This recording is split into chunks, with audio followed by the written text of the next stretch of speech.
We have a pretty bold and ambition. You referenced that there are a lot of these sports-anchored mixed-use entertainment districts. Our research says there's 48 of them going on. It's $100 billion of development. And our plan is to be as bold and ambitious as anyone in the country. Welcome back to Innovate or Evaporate, where we explore the relentless pace of change and the innovators who drive it. I'm your host, Toph Day. For 100 years, the business model of professional sports was incredibly simple. You open the doors, you sell some hot dogs, you play the game, and everybody goes home. But in 2026, that model is dead. The modern franchise isn't just a team. It's a real estate developer, a global media broadcaster, a healthcare innovator, and a technology startup wrapped in a jersey. Today, we are sitting down with two of the primary architects of this revolution. They aren't just running a team, they are redesigning the economic heart of Indianapolis. We have Mel Raines, the CEO of Pacer Sports and Entertainment, a deep-thinking strategist with a political background and has applied that to a $400 million transformation of the Fieldhouse. And we have Joey Graziano, the Executive Vice President and Chief Commercial Officer who helped architect the NBA bubble when the world shut down. They are proving that even in a legacy industry, you have two choices. You can build the future or talk about the glory days. Mel and Joey, welcome to the show. I hope you really like my line, welcome to the glory days, as a second option. I mean, as like little Bruce Springsteen never hurts anybody. So yeah. I can't wait to see what's next. Yeah, I was really proud of that adjustment last night. So here's what fascinates me. Y'all very familiar with Rally when we talk about disparate stakeholders and journeys and paths in life, cross-sector innovation. Here's what really fascinates me about both of you is you're running what I think is the best NBA sports franchise that exists on the planet. And WNBA. And WNBA as well. Thank you very much. But yet your backgrounds are very disparate, very different, right? So Mel, political background, Joey in law and transformational with youth experiences and adult experiences. Let's start with you, Mel. Like, how in the heck did you get here? That's a great question. I think about that often and a little bit on accident, like most of us, but I think it was where I was meant to be. So I was really ready to leave politics in 2009. It helped that President Obama asked me to leave my job in the White House very nicely, and we all left. And I was doing political consulting, and I was ready to move home to Indiana, and we had won the Super Bowl in 2012. So I applied to work on the host committee and made my way into sports really late in my career, I guess mid-career, and it led to where I am today. But certainly not intentional. But I think using your skills that you've acquired somewhere and trying to apply them somewhere else, but doing it in the place that I love, that I really wanted to move back to. So that I think that helped a lot. Did you play sports growing up? I did, yeah. I can play, I always joke, anything with a ball. I can't do any Winter Olympic sports. I can't skate. I can't ski. I can't ski and shoot a gun at the same time. I can't do any of those things, but I can, basketball, volleyball, soccer, tennis, any of those things. Now pickleball, Oh, pickleball is the best. Yeah, I love it. I'm the same way, by the way. If you put wheels on my feet, it's a complete disaster. Yeah. I can kind of ski. I like to think I'm Tommy Moe, like downhill in the Olympics, but I'm kind of the same way. That's in your head, by the way. You think I think curling might be my only Olympic sport, but I just have never done it. So there's still time. There's curlers older than I am. I love it. Yeah. That's awesome. Joey, your background, law, right? Yeah. And you were at a group that was doing transformational activities with youth and adults. Then you made it to NBA, right? Yeah. And then came to the Pacers. Tell me about that journey. It was we had a rule in my house. My dad was a New York City fireman, and the rule was if your neighbor's house is on fire, do you run towards the fire? And that meant to be somebody of substance in our house. It was a very simple test that my father taught myself and all of my siblings. And so I had a really fun career as an attorney. I thought I probably had a long runway to go. I was learning something new every day from people way smarter than me. And at that time, though, a family who had been really instrumental to mine during 9/11 came and talked to me and said that their company was going through a bet the company litigation and they needed me to leave. And so I gave 2 weeks notice that afternoon, changed my career, and I went from working in a very fancy suit with an assistant and all of the bells and whistles that my parents, worked so hard to provide me, to the next day I was working above a Jimmy John's, working on a card table and building a startup, taking it from employee 50 down to employee 1 and rebuilding it to 1,500 employees by the time I left. And I certainly got the entrepreneurial startup bug. I probably realized I was never going to go back to being a traditional attorney after that experience. But to me, it really started from having this value-based decision-making matrix. And so it led me to a path I never expected or thought about. I never thought I'd work in sports. I was a college athlete, and that wasn't a goal or a desire. I always just wanted to work around really smart people and do hard, complex problems. What was that business that you broke down and built back up? Yeah, it was called the Head First Companies, and we were an educational tech company that certainly had a really great opportunity. We had about a third of the IP for Major League Baseball. We worked across a number of sports in the recruiting space, which now, of course, in college athletics has been really transformed. And fundamentally, we created stories like micro immersive versions of Disney World. And so I was spending my days like I was working at WWE, writing the stories. Everybody was a cast member, and transitioning, traditional things like camps and clinics and after-school programs and conferences, teaching 6 skills that we believe in science teaches you lead to lasting happiness and success. Skills like goal setting, emotional mastery, self-efficacy, resiliency, optimism. Incredible skills that I think all of us use and learn in our work every day, but they're not taught in school. Right. And our belief was you could teach them like you could teach math. And that became very, very popular. That sounds like a whole other podcast episode. Yeah. That's fascinating. Well, so let's kick it off. Here's what I'm really fascinated by is this idea of turning the real estate around stadiums into villages. And that's something that you're well underway with at the Pacers organization. Yeah. So I'm curious about that, Mel. Like, when did those conversations first start? And how did you who all was involved? How did you architect like how you're going to go about thinking? Let's just use the Pacers in Indianapolis as an example here. I know other teams are doing it, but because there's some specific projects you're working on that I'm really fired up about. But how does that come about? That's a massive transformation. It is. And I think it all starts with Herb and Steve Simon and the Simon family and their investment in downtown Indianapolis. And when I started in early 2015, we were talking about upgrades to the Fieldhouse. So it certainly started, as most things do, looking internally. Are we in as good a shape as we need to be to continue to grow? We knew we had great bones, but it needed some updating. It needed to be modernized in some ways, but we wanted to keep the soul of the Fieldhouse. And so we started that master planning process, and we engaged several architects to think big. And the best advice that Herb gave me during that process was don't give them a budget. Just tell them to think big. If you were going to turn this into the Fieldhouse of the future, what would that include? And all of them looked both inside the Fieldhouse, but what could it look like around the Fieldhouse? Yeah. And if you were building new today from scratch, and we've seen this with Intuit Dome and out in LA and certainly the Chase Center in San Francisco that opened not that long ago, any new arena would have mixed use around it. That's just part of the formula of what you would do.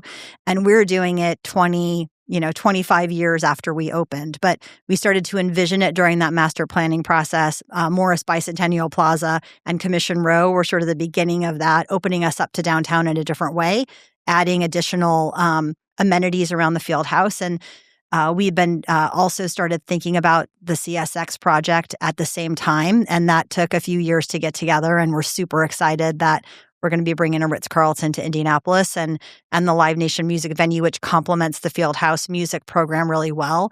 And then the Fever Performance Center, came into the mix, and that found the right spot with the help of the mayor. And I think there's, more to come, certainly. But we wake up every morning with a FaceTime from Herb, and he starts out by saying, "What's next? What are we doing today?" I mean, he just wants to push forward and continue to invest. And so that is our vision, and that's what we work on every day. So I love that. What's next? When you're right now, as we sit here, you have the new Fever facility, the Ritz-Carlton, and the music venue. 3 massive projects in of themselves going on right now. What is there another big one I'm missing at the moment? Well, there's I think it's been reported that an entity that the Simon family owns has acquired some properties on Meridian Street too. So that's certainly complementary to the Ritz. It's the back door of the Ritz Live Nation venue. And then I think he certainly is in thinking in his head and pushing us to think about what else we could do to continue to grow downtown. Yeah. I think like this 4,000 music venue thing, I'm really excited about that. I'm thinking it has a potential home for Raleigh in the future. Absolutely. Yep. Absolutely amazing. But these projects, it's not just a hotel project, right? When you think about bringing the Ritz-Carlton here, like how that changes the perception, of a city. Like, Joey, how do you as you're thinking about the vision for the Pacers moving forward, what are the other downstream impacts of just getting a Ritz-Carlton? It's really interesting. I think there are micro impacts. As an example, we got an anecdote from a colleague who has a condo downtown and said that since we've announced the Ritz, they've had 9 showings, which they hadn't had a showing in the months prior to that announcement. So I think there are micro impacts.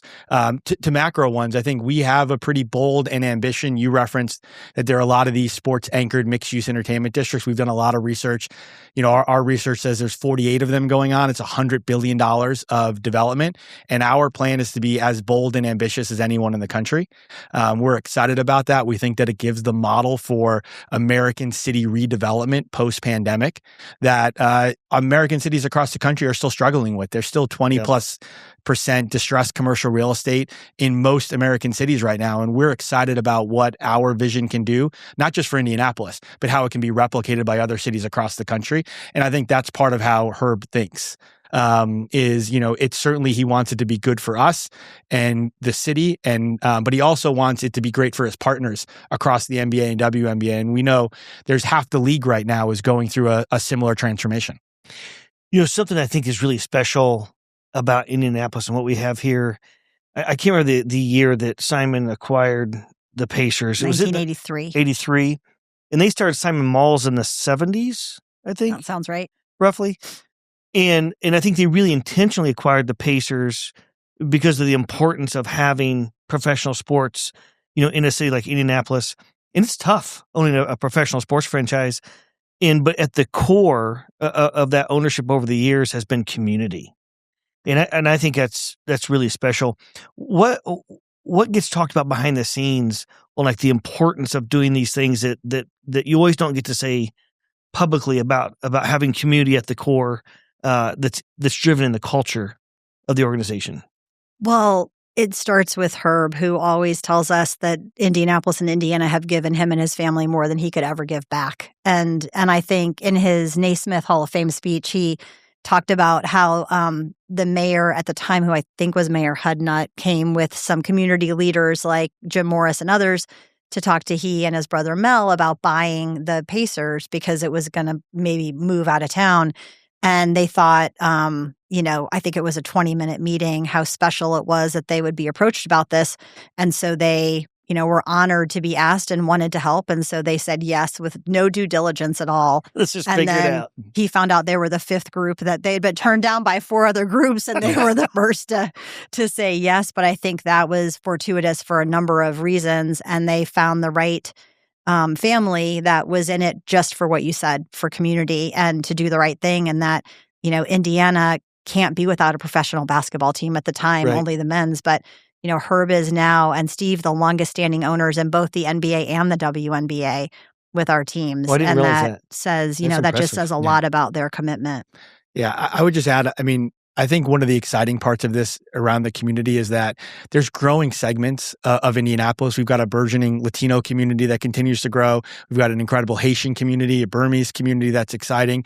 And traditionally, some of those communities would under-index on basketball. Yep. And so we will always, first and foremost, be a basketball core company, but it's the power of and. Yes. And so we think about that holistic entertainment. I think we're excited to have our employees be as excited, as fired up, thinking about, when WWE comes into town, or how we think about our Latino concert business. Those businesses are just as important because what they're doing is bringing those entertainment assets to a wider interest level. And so we think about, and I want our team to be as focused on how our, restaurant performs at Commission Row as they are about how a Tuesday basketball game performs. And I think it's a shift in mindset, but it's certainly one that we've seen our colleagues are really, really excited to think at that larger level. I think I read somewhere, Joey, you talk about the businesses that Indiana needs to round out its portfolio. Yeah. And is that what you're kind of talking about, or what are some of those other things that have come to mind that you're thinking about that we need to round out our portfolio? Well, I think it starts with trust, and Mel referenced there's decades of trust here. Yeah. And when you have that trust, I think you have not only an opportunity, but maybe a responsibility to then expand on that trust. Yeah. And as we're doing it, we've certainly seen, our opportunity with the hotel and the Ritz, or how we're thinking about the music venue, or some of the cultural partnerships that we've thought about. It's certainly with the idea of we work in the business of fans. I think that is really important. We don't have customers. We have fans. Yep. And I've often said that it's probably an irrational decision at this point to ever get off your couch. I think last week with the snow, we were reminded of that. You can work from home and you can order Uber Eats. And because of that, we work in this irrational decision business. Everybody who comes to us every night comes with that energy and excitement. They are doing something that they are expecting us to deliver at a level. And for many of us, myself included, basketball is a big part of my fandom. But I'm just as interested in country music as I'm interested in an incredible chef's table. I'm into custom jackets and things and so your passion and interest should be rewarded. And we, I think, have an opportunity to be able to bring that not only to our community, but also to a model for how other cities think about their fans. This is going to be a super small minutia item, but one of my personal favorite experiences at Pacers game is watching I love Boomer's personality. I think he's amazing. But when he comes down out of the rafters and he goes back up into the rafters, I just love it. I would never do that. I'm terrified of heights. Yes. Well, I found people checking the attachment and the harness. If I was doing it, I wouldn't be flipping in 360s while doing it. Boomer is very brave. Yes. And in great shape. Yes. Boomer's in great shape. How old is Boomer? Older than you'd think. Yeah? Or he's the original Boomer. Wow. That's impressive. Yeah. I like it. Good answer, by the way. That was a very diplomatic answer. It was impressive. Younger than me. Let's just say that. Yeah. That's awesome. So let's talk a little bit about invisible innovation. So, your organization is so complex. And so let's just use the new Fever facility as an example. It's an $80 million roughly facility. What goes on behind the scenes that you deal with trying to to bring that facility to life that we might not see in the headlines? Yeah, it's funny because I think one of our colleagues from another NBA team, when he started in the same job I have, said this, and he came from somewhere else. He said, this is a really simple business and it's incredibly complicated. And so, it's at its core simple. Having people come to games is where kind of it all starts, or other events. But then we're also a security company and a ticketing company and a food and beverage. It's all these other things. And it also is a performance company. So our main two products revolve around people who, want to be in elite shape and how we provide the infrastructure for that to happen. The Fever have always had dedicated training facilities. That's not been the case for every WNBA team. And when we renovated in 2020, we built them a brand new practice facility within Gainbridge Fieldhouse. But it became clear, in the last 18 months that we needed to do for them what we had done for the Pacers back in 2017 and build a standalone sports performance center. And so I think I mentioned the mayor was our partner in identifying the land so that they could stay on our campus, which was really important to us, that they be connected. And it will be the biggest, best purpose-built performance center for female athletes in the world.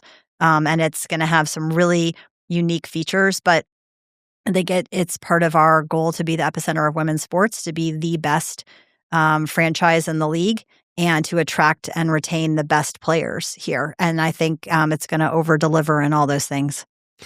The Marvella project, I love what they're working on with women in sports and education, professional development. I hope that really comes to life up in northern Indiana. Yeah, Tamika and Allison are putting their hearts into that one. And you think about just the ripple effects. What's going to be exciting is the first person that came through Marvella and then ends up playing for the Fever. And Absolutely. What that backstory is going to be. Yeah. I think you can trace this all back to Birch Bayh and Title IX, and his wife, Marvella. Yeah. That passing. Can you talk about that for a moment? Because I think a lot of people don't realize Title IX and its origins. Yeah, I mean, Marvella Bai, I think, pushed her husband. My understanding is, I did not know them, but were good friends of Herb's, Birch Bai, to pass Title IX, which gave, equal opportunity in sports at the, anything that was publicly funded. So high school, think when you're in public school or university for female athletes. And so that was in the early 70s. And I certainly was a product of that. My senior year in high school was the first year women's soccer was varsity in Indiana. It still wasn't at IU, which is hard to believe because I don't think I'm that old. But it is, when you think that the WNBA started in 1997 was the first season, I mean, that's the first generation of Title IX, basically. I mean, the athletes that were graduating from college that year would have been starting like at 5 years old, and Title IX had. So, I mean, you can sort of see it takes a while for these things to go, but as they go, and now we're in probably a third generation. I mean, our youngest players don't know a world in which there wasn't the WNBA. I mean, Tamika grew up dreaming of being in the NBA because there wasn't a WNBA. And so that's a pretty incredible, if you can see it, you can be it moment that you're dreaming of playing in your league. And now when you're traveling and you're coming here, we have a sold out arena just like we do for the Pacers, and everywhere we go, we do. Oh, those games are incredible. It is, yeah. I've been to several Fever games, and it's just so exciting. It is. It's just a great experience. And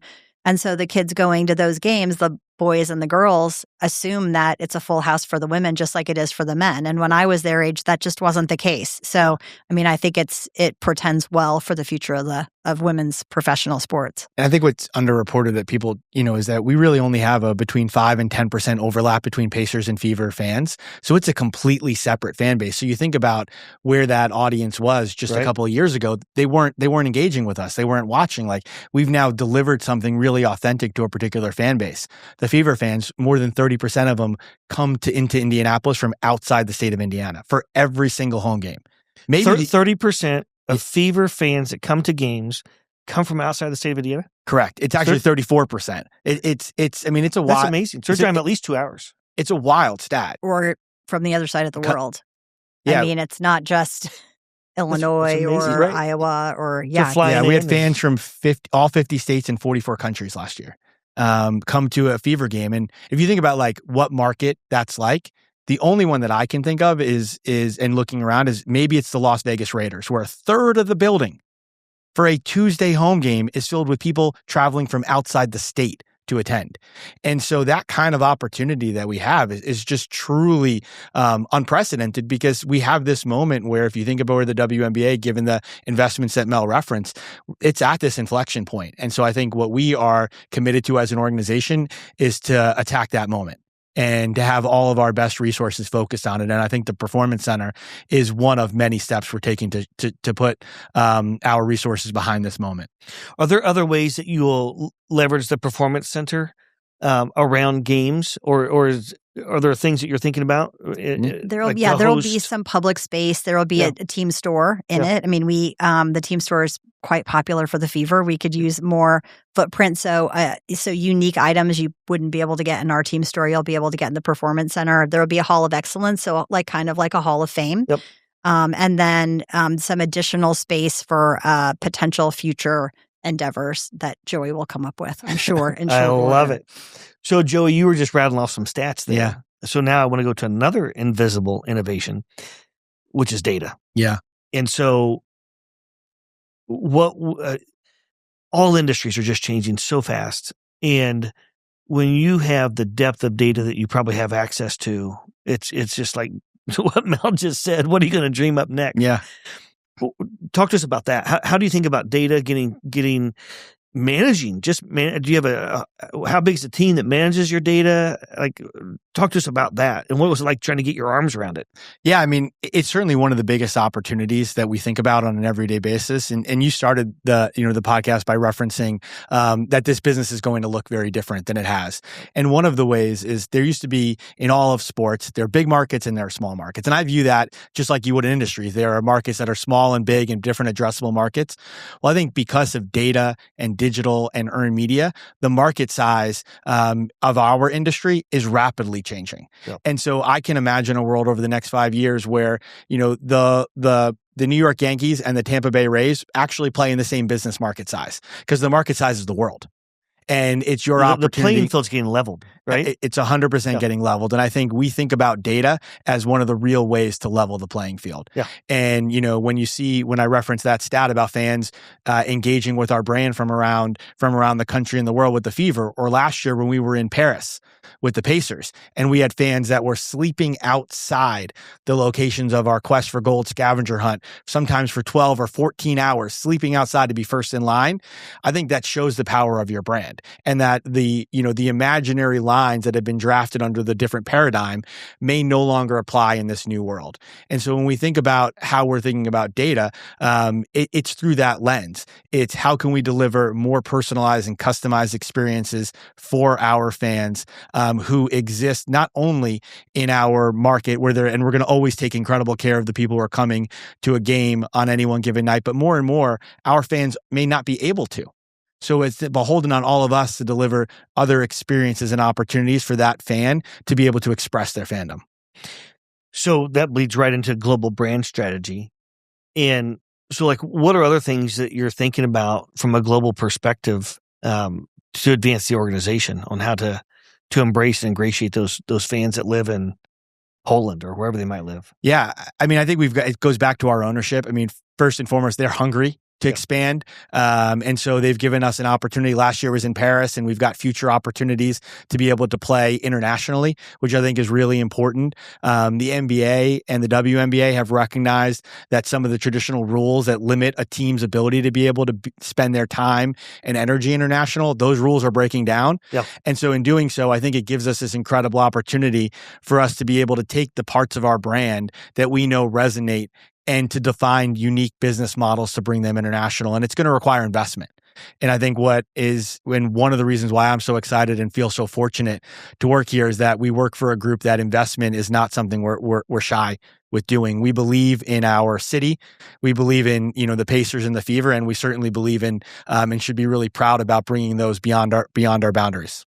Are there serious conversations on some of these things you may not be able to say more or less about, but at a high level, are there serious conversations that are starting to open up about expansion teams in Europe, for example? Yeah, I mean, I think it's been in the news, and Adam Silver and Mark Tatum at the commissioner and deputy commissioner have been on the record a lot lately about NBA Europe. And obviously Basketball Africa League has been around for 5 or 6 years now, I think. And as a bit of a model to learn and grow on. And there's a lot of teams in Europe already. And so they're absolutely working on that as the next growth market. And I think 94% of the world's consumers and fans, in our case, don't live in the United States.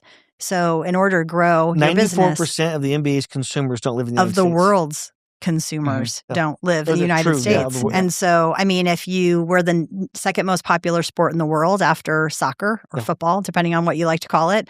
And so we have a great opportunity to grow that around the world. Yeah. Half the world's middle class in our lifetimes will be on the continent of Africa. I was just going to say that change is and they've happening. Already been born. It's not like maybe this will happen. They've already been born. That change is happening in real time. Yeah. I always find the stat, there are more people that play basketball in China than live in the United States. I mean, think about that.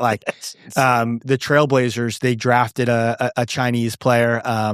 And so during NBA Summer League, which is, functioning a preseason training ground for our players who are just entering the league, more people watched the NBA Summer League in China than anybody who watched the NBA Finals.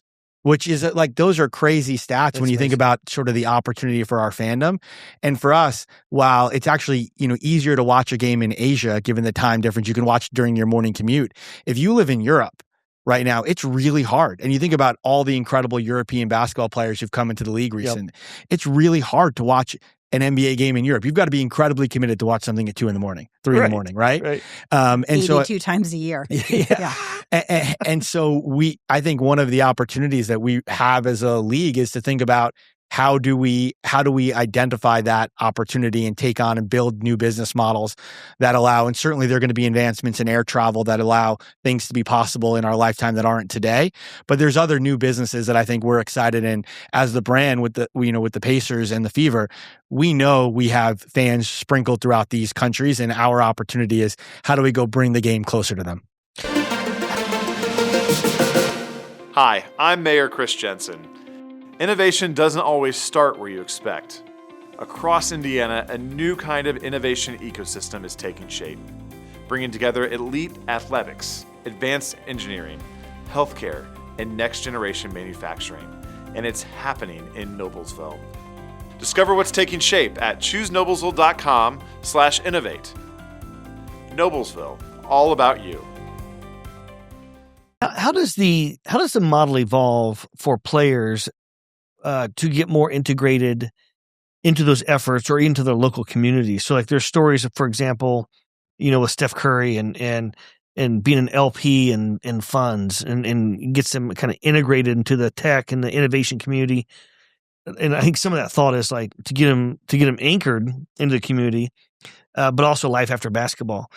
What are some of the things that you all talk about, or that the players have interest in off the court, even while they're playing, but how they want to get integrated into their communities or in some of the various initiatives that you're working on? I mean, I think it's unique to every player, Yep. Obviously. And like Tyrese, when he re-signed his deal with us, he made $100,000 a year charitable commitment to Indianapolis and Yep. in 3 buckets, and is executing on those things.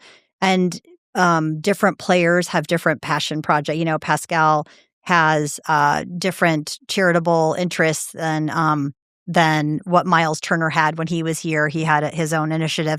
And then from a business perspective, they're all just as unique, and the men and the women, it's completely different. There are things that we can and can't do. They certainly all have agents and their own, Right. their own business, but wherever we can help and direct and it's allowed by league rule, we certainly try to do whatever we can. And Tamika, I think, is a good example of that. I mean, she retired in the 2016 season and started working with us immediately and spent, I think, the better part of 3 or 4 years with the organization while opening Tease Me shops and Yep. growing other businesses. And she's commentated the whole time and is now back signed with us as an ambassador. And we're so happy to have her officially back in the family, although she was never more than arm's length away.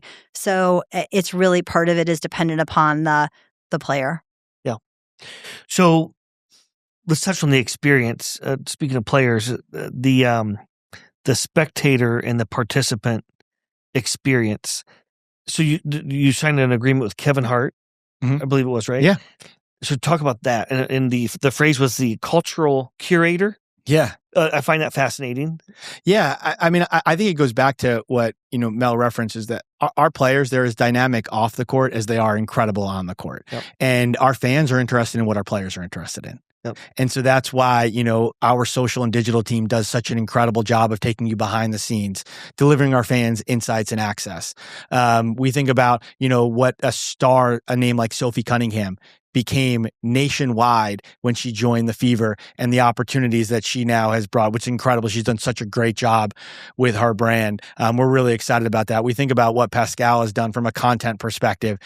He's really used the opportunity and the interest that exists in this market to raise certainly his profile. And so when we think about all of these interests, we recognize our players are interested in comedy, they're interested in music, they're interested in fashion. And so our jobs is to make sure that in industries that we may under index as a city and a state, we've got to be able to bring some of those partners into our market, so that our fans can be able to enjoy them, but also so that our players are able to look around and say, wow, this is a market that has all of these different industries. I can achieve all of my dreams right here in Indiana. And so that's why we thought about that kind of partnership. And we've got certainly more as we think about some of the real estate opportunities to bring in more of those types of partnerships because of how incredible they are for the entire ecosystem that we're building. So from a fan perspective, when I as a fan walk into the Fieldhouse today, kind of versus yesterday, quote unquote, let's say 10 years ago or whatever time frame you want to pick, what do you want the fans to experience differently or even maybe it's something that's still in the cards for the next 5 or 10 years. But what are some of how do you want me to feel as a fan and open my brain up how I can engage even more with your organization beyond the court? So we recently updated our mission, vision, core values, which Joey was a big instrumental part in pushing me toward. It took a little longer than I wanted because we had that NBA Finals run that kept making us postpone meetings for the better part of 2.5 months. But where we netted, and I really love and am proud of, and I think the company's really embracing, our mission is make everyone a fan. It's pretty simple. I think our players understand it. I think every person on our team understands it. And the vision is to maximize our opportunities. And so why I like that is a lot of our fans, we have, I don't know how many fans in the Philippines. They'll probably never make it to Indianapolis, and they'll mostly interact with us through social media and our app.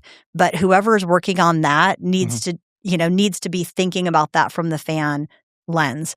And the same for anyone who walks in the doors of the Fieldhouse. Yep. As Joey said, it's very easy to sit on your couch and watch your 4K TV. So that has to be an extraordinary experience. The hot dogs have to be hot. The beer has to be cold. The place needs to be clean. Our ushers need to be welcoming. Our front of house staff, I think, is exceptional. I often remind them that they're a touch point with our fans more directly than I am, and how important that is to us in the organization. And so every person coming in every day can think about, do we have the best Wi-Fi in town? Can you quickly connect to it? Because you want to send the video to your friends that you were there. Yes. And I want you to send that video to your friends so they wish that they were, they're having FOMO. Right. And so in every way, every one of our 400 employees contributes to that mission. And some of that is in person. Some of that is on broadcast. Some of that is on your phone. And some of it is coming to Disney on ice. I mean, it may have nothing to do with the Pacers or the Fever, or going ice skating on Morris Bicentennial Plaza. So it really resonates through the growing Fieldhouse district and every event that we do. And we're hoping to create ultimately, this FOMO that you could sit on your couch, but you really missed out if you didn't get one of those gold T-shirts we put on the seats last year, or the red T-shirts for the Fever playoff run. And so, that's what we're trying to build too. Can I just give a shout out to Cassandra, who is one of your ushers? Yes. She is section 17. Yeah. 16, 17. That's amazing that you know that. That's impressive. That's the culture right there. She is the nicest lady, and she says hi, Toph, every time I come, and she's just amazing. Yeah. So she was out of town recently, and somebody asked if she was okay, and I said she's visiting her family. She'll be back. Don't worry. That's so awesome. I love it. I'm going to tell her I saw you next time I see her. That's awesome. So how about then now sports tech? So whether it's from the player health perspective or performance, or how we use analytics will we ever use analytics to draw up plays? Fan experience. I think we already sports do. Tech. Yeah. Just talk about that for a minute. I'm not asking Rick Carlisle. He can. He's brilliant, and he can do whatever he wants to do. I think the NBA has always been incredibly tech forward. I think it's part of our culture, and it really stems from our owners, especially some of our owners right now, many of which have a tech background across the league. Right. And so they continue to push that forward. We have at NBA All-Star, Adam has his annual tech summit. So I think it's wired in our culture to be incredibly tech forward as an organization. We have NBA Launchpad, where we take a look at early stage companies that may not have an addressable market to fit in a broader environment, but do at the NBA with their support. And so I think that has been a way in which we've thought about tech. And certainly at PS&E, it's a massive focus of ours, because of all of these fans that we reference, that the only way for us to be able to deliver those incredible experiences is to do it through some tech platform. And so we continue to look at that environment and say, that's where some of our scale is going to come. It's certainly going to come from us expanding our resources beyond our front doors, but it's also going to come from the way in which we engage with that broader audience, and we're going to have the right tech platforms to be able to do it. So I think for us, it's a place where we're heavily invested and think is really the connective tissue of our organization, allows us to do what we're doing best. That incredible, usher that you referenced, I want somebody to feel that experience in the Philippines. How do we do that? Right. That's the challenge that we have.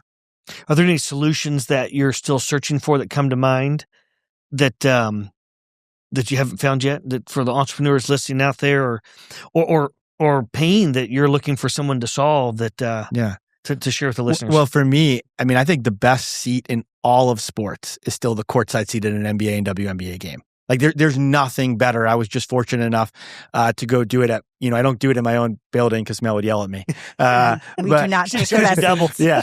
Yes. But so I was a guest at Butler, and I sat and I was reminded like how incredible that seat is. And it's just a great reminder of like the world-class athletes, and that you get to hear the talk and you hear the coach and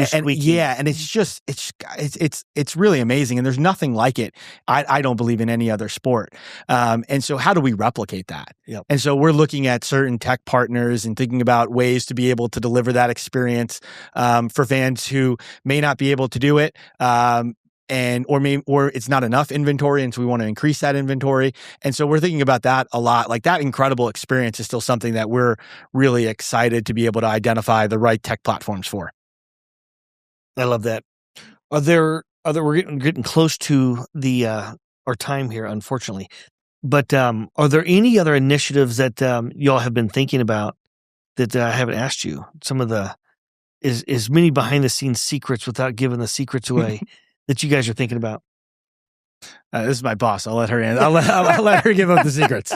Well, I mean, I think, listen, we're constantly thinking about how we can improve the experience, whether that's in person, online, making it as frictionless as you possibly can to come to an event and make it something that you have an intent to return and you intend to tell your friends and family and others that ask that they should go.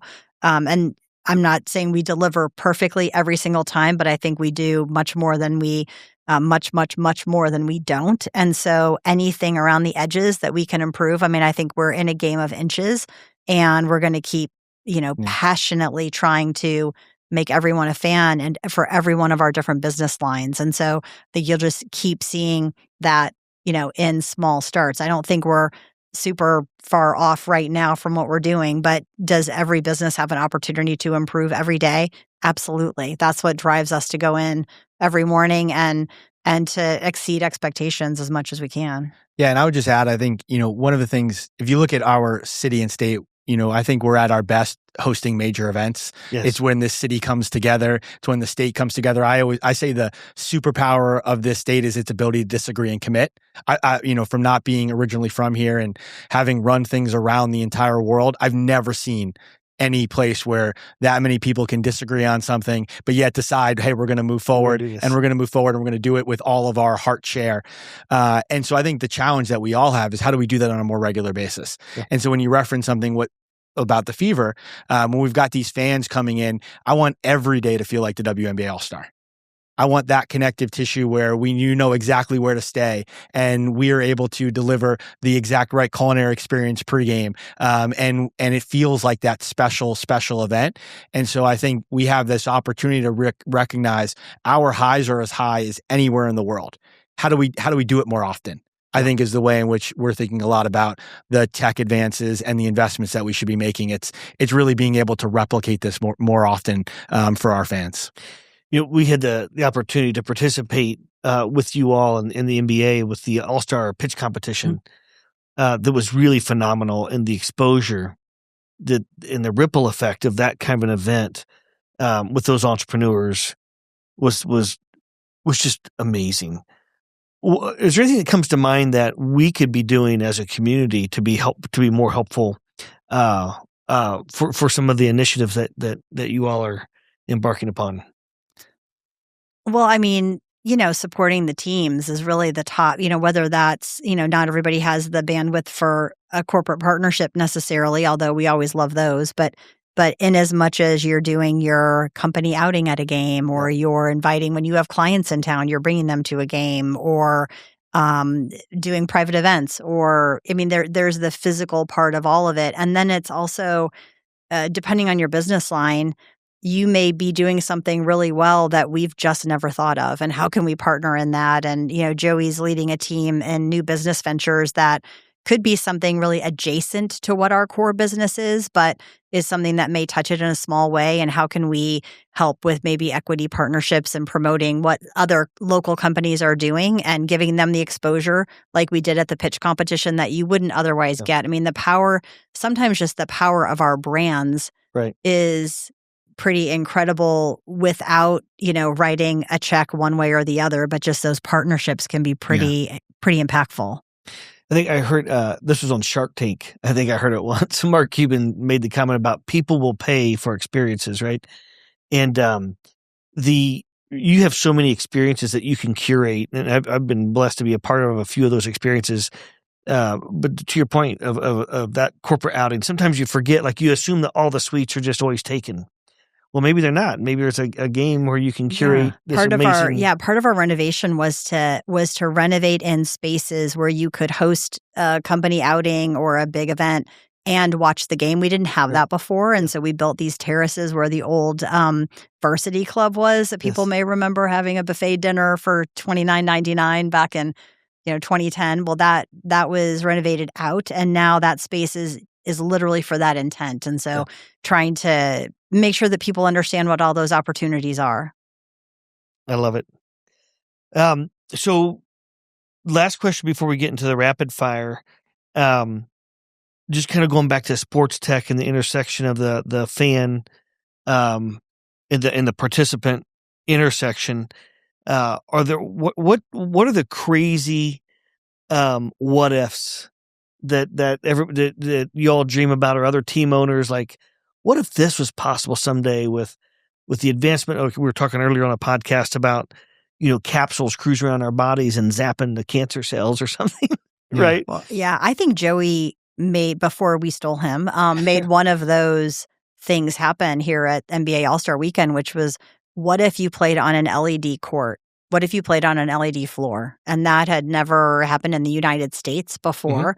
And was not an easy thing to pull off and put in Lucas Oil Stadium for the All-Star. It was both for the celebrity game and then All-Star Saturday and night. then All-Star Saturday night, which was skills and slam dunk, and that really made that event pretty incredible in Lucas Oil Stadium, which can be hard to watch a basketball game in, but that court was really it was just unbelievable. So those are the kinds of things where you start to think, what will the world look like in 10 or 20 years? That's probably not imminent until they make it a little quicker to get it in and out. But I think that's the kind of thing that will happen in our lifetimes.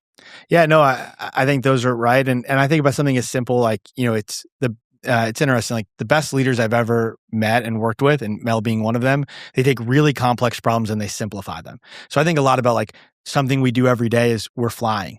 And there really hasn't been a ton of innovation in our lifetime in the amount of time it takes to get from one place to the next, right? It's still 6 hours to get from coast to coast, and so I think a lot about the world being so much more connected digitally, but how are some of the physical limitations going to be overcome over the next number of years? And I think it's easy to run towards AI as a buzzword, but I look at those core things we still do every day, and I don't see us not flying places. And so where is the next innovation coming from in an industry like that? And you think about what that would do for us, our player health. The ability for our players to be able to get the type of rest necessary to perform at peak. Certainly for our fans to feel like being able to experience that live experience is more possible. Our ability to be able to play in new markets becomes untapped in things like that. And so something just as simple as how the airline industry innovates over the next decades could have massive ripple effects on our business. And so often I run towards those types of innovations because I think they have a bigger impact than people remember, and it's easier to run towards the tech stuff. I think that's really interesting. Like the concept of the boring, boring companies are now sexy today, right? Because they just make money, right? Yeah. So the widgets, that made me think of, you were involved in helping architect the NBA bubble. Yeah. And so were there any learnings? So speaking of those kinds of opportunities, were there any learnings that come to mind out of what you had to go through to figure out how are we still going to play? Yeah. It's interesting for me that everyone always wants to talk about the return to play. And it was a wild time. I remember sleeping on the floor of my second bedroom for multiple months because I didn't want to wake up my significant other because of the hour that I was coming back in to work. And I know she was working we were working from a tight New York City apartment at that time. And the thousands and thousands of presentations and the models and the crazy ideas. It was like an entrepreneur's dream. I remember the first one that our small group came up with was to bring back the MBA in Wuhan, China, thinking that if that was the first place to go offline, maybe it's the first place to come back on. That probably was not a good idea. But it was an idea we put forward. And I'm glad, owners like Herb had the sense to recognize and maybe pivot us in a different direction. But to me, the lesson was, how do you shut down the league? If you think about what was so incredible about that moment was there weren't phone calls, there weren't 1,000 emails that had to get sent. There was a very simple test that the commissioner established. If a player tests positive for COVID, the league is shutting down. And overnight, a multi-billion-dollar industry shut down. And think about what that did for the rest of the country. It gave permission to be able to prioritize a pause to figure out how best to bring back work and entertainment. And so that to me is the lesson I will never forget about that moment, was all of the work and the thought and the leadership that was required to shut down the industry in order to bring it back. And it's something I think about all the time. Yeah, that's really interesting. So you're saying that there's a lot of effort put into how we shut it down, but not a lot of effort into how we keep it open. Well, at that time. Well, I think it was the first step. Yeah. And to me, it was this great lesson of like taking a really complex problem of multiple, think about multiple states who were going to approach the pandemic very, very differently. Those states have multiple governors. You've got multiple owners, all who are incredible in their fields and big opinions. And yet it was a seamless ability to be able to not play basketball anymore. Yeah. And I think that part of the leadership is just under talked about. Yeah. And the lesson and the case study of how you lead compared to, there's lots of people who want to talk about how do you bring it back. And it was incredible. And the work that was done by some of the people, there are stories, there's books and books and books and movies that can be written. And I know during the new media deal, it's one of the, Disney has the rights to be able to tell that story. And it will be an incredible, fascinating story. And it was one of the highlights of my life, let alone career, to be a part of that. But I think that part, I think often about Adam's leadership, Commissioner Silver's leadership in shutting down the league is just an incredible testament of strength. That makes me think that I recalled the March Madness that year. That Indiana, that was the next year. It was a year later. Yeah. So they canceled March Madness and that, because it was just we were in the middle of Big Ten men's tournament. So then the next week would have been March Madness, and that what, Joey just talked about precipitated basically the entire world shutting down for a minute. You know, just what I think was a core value of putting people first, putting the players first in this case, made what was so complicated. We were putting tape down floors and measuring how far people could be. The whole thing is, for a business that's predicated upon putting as many people as close together as possible, as many times a year to try to perform and do the opposite was getting a little overly complicated. Figuring out how to deliver toothbrushes to hotel rooms and all kinds of stuff. Yeah, all of it was just wild. But that was, our March Madness was then exactly a year later. So we're going to go into rapid fire questions here in a moment. But one question just came to mind, Joey, when you were talking. So you live in New York City. Mm-hmm. And where'd you grow up? I grew up in New York City. In New York City. Yeah. And so you're with the NBA, and then you decided to come to Indianapolis, Indiana, and join the Pacers. Why did you do that? And what is the biggest thing? You lost a bet. Mel's very persuasive. And what's the biggest thing that surprised you when you got here?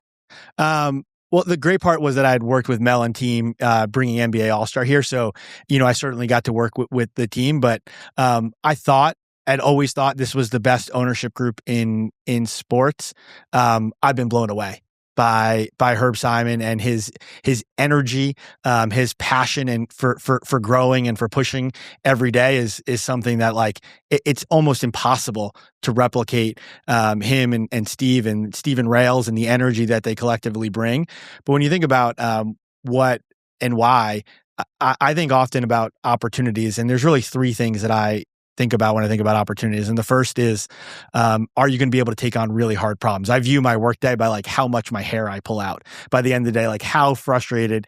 You have great work days because he's got a lot of hair. I had to redo it. I had to restart. We had a challenge. Yeah. We had a fun morning. And two, it's, do you get to do it with people that you'd go to war for, that you really, really care about, that you want in your foxhole? And I'm fortunate I work for somebody who I uprooted my entire life to go do, because I believe that much in Mel and her leadership and how she thinks about this. And I think about it every day. Mel? Well, I mean, I think he's incredibly generous, but I mean, it was winning the lottery that we got him to come. So I feel very grateful. This is Hoosier Joey. We're turning him from New York Joey into Hoosier Joey. It's a process. It's a team effort. And I mean, our city is going to be better for having him, move here. Well, welcome to the innovation capital of the world, Joey. I appreciate that. And just because I think it's important, the third one is the community. And I think it's under talked about. And I never thought it would matter that much, but being and working in an environment where like you really feel like you can make a difference. And the work that we're doing around, the Ritz, I think it's going to change the city. Oh, absolutely. Yes. That run to the finals last year, there was everywhere I went, there was somebody in a gold shirt or a red shirt with the fever. This matters. Yep. Like what we do matters. Yep. And I think when you work as many hours as we do, and the days can be complicated and there are frustrations and there are challenges in every job, it's something that I think back to my father. My father worked in a job that mattered. It mattered to him. It mattered to the people of the city. It mattered to his brothers across at the firehouse. And I feel like I work in a job that matters. And I'm more, as I've gotten older, incredibly grateful to work in something that I think has that kind of impact. And so every day it's our challenge to keep up with, Herb Simon and in doing something that matters. And I'm excited by that. All right, here we go. That's awesome. We're going to go to rapid fire. Okay. These questions will be for both of you. Mel, we're going to start with you. Okay. And it can be one word or sentences, whatever comes to mind. All right. So what is one thing in your industry that you think people should stop doing? Oh, gosh. I don't think I saw the rapid fire questions. I mean, we can be a bit of a press release headline culture and without proof of concept. And so, I wish that I would see less of the headline before, and then we all start running towards something that really isn't very workable. And that can be frustrating at times because there are only so many things, you have to be strategic in what you're looking at. And I think we're trying to get and are getting more strategic at where our focus areas are. That would be mine. Awesome. To me, it's remembering these are community assets. Like that's what I think there's been a lot of talk around private equity into our industry, and it's gotten more and more complex with incredible financial opportunities that these teams, and it's now an asset class, but it starts with being a community asset. And I think that always needs to remain the focus. That's fascinating. I didn't ask that question earlier, and now I wish I had, because that's a whole nother potential can of worms that could change the league. All right. So here's the next one. What is one thing, process or a habit, one thing that leads to the best ability to disrupt or innovate ourselves? Delayed gratification. I think success is ego plus humility plus delayed gratification. And I think right now the challenge among, in particular, some of our younger colleagues is that has not been a skill that they have, I think incredible other skills, but that has not been a muscle that they have, thought a lot about. And so I think it's one of the things that we really have an opportunity to teach is like how long, how much effort, how many nights you have to put into something before the success comes. And so I think delayed gratification is a huge one. That was deep. That was powerful. That was good. Say it again. Say what the exact rapid fire was. So what is one thing, a process or a habit that you think leads to the best ability to disrupt or innovate ourselves? For me, it was throwing away my Apple Watch. It was an all-day knee-jerk, my wrist is moving and I need to, and I think it was leading to the most unstrategic, tactical. I mean, when you're in a position like mine, you need to be thinking much bigger picture than, people texting you, how do I get tickets to the whatever? how you get them is not texting the CEO of the company. Right, exactly. And so to me, it's sort of disconnecting from the constant email drone that comes in and thinking a little bit more broadly. That's powerful. All right, last rapid fire. If you wave a magic wand and you could solve one thing in the world with innovation, what would it be? Oh my gosh. I mean, the one thing, I don't know that innovation fixes this, and it's a complicated problem, and so I think it's a more complicated solution. But to me, it's when I look around our downtown and a lot of other places, it's the our unhoused friends and population, and that I think there's a lot of things that lead to that, and I wish there was a magic wand to better mental health support for people, better getting you up on your feet to rebuild, maybe someone who stumbled into a bad situation. It's not that. I mean, I wish it was that simple or we would be doing it. But to me, that's something that I think in the U.S. and certainly here in Indianapolis, we've got to have a renewed focus on. No, I mean, that's an incredibly powerful one. I think also about our own, and I'm sure you feel it too, like the amount of information leads to anxiety. At least it certainly leads to me. It feels like I'm constantly missing something. It's the volume of emails. It's the amount of articles I think I should be reading. And you don't, there's not enough hours in the day. And so I often think about some of the opportunities around, some of our agentic, places we can go is just having somebody who can help curate and you could really trust. Yeah. And I think the challenge has always been the trust factor. Is like every time I go to something and I want to read a summary, I'm like, wait, but it missed the thing I actually would have cared about. Or it's just giving me the same stuff the person next to me is delivering. And so I view that real anxiety that I think so many people feel in the workplace about their performance and their job being an opportunity, and mental health being so important to how we all perform at our best. And I think that's where a place where I'm hoping some of the AI technology goes, is it being that right-hand companion for yourself to help you get through the day, given, I think most of us want to be good at our jobs. And the challenge is is there help to be able to do it? This has been amazing. Mel, Joey, world-class people. Toph, thanks for having us. Run a world-class organization in a world-class city. Right back at you. And we wouldn't be here without folks like yourselves doing just amazing things. So thank you so much. Well, thanks for having us on. Yeah. All right. Until next time, we'll see you on Innovate or Evaporate.